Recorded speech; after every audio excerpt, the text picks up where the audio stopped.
Tu izskaties nevis kāpēc spēles, bet kā no karalauka izgājis. Nu jā, nu kā jau 5. fināla spēlē jau tur, kā saka, iziet tikai tad, neiziet laukumā, tie tas, kas nomiris. Tad, kad bija 1-2 pēc Dobēles, jums nebija tāda, nedaudz apjukuma sajūta, tomēr jāvienē 2 spēles, nav variantu vairāk.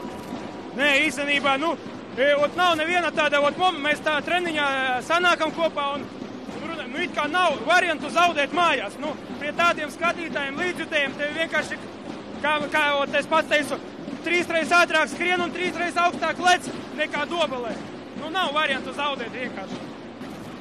Tev šis 2. tituls, 4. kopā, 2.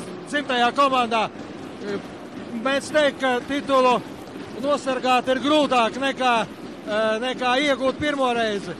Jūs to izvedāt uz savas ādas?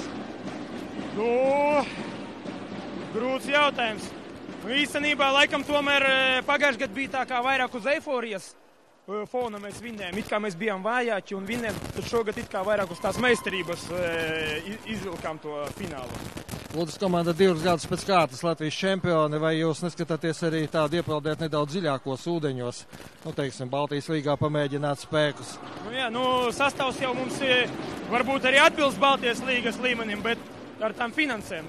Viss jau Latvijas handbolā finansēs. Būs finanses, būs... Ja jums finansiāli būtu iespēja tur spēlēt, jūs droši vien spēlēt? Es domāju, ka jā, viss taču atbilst.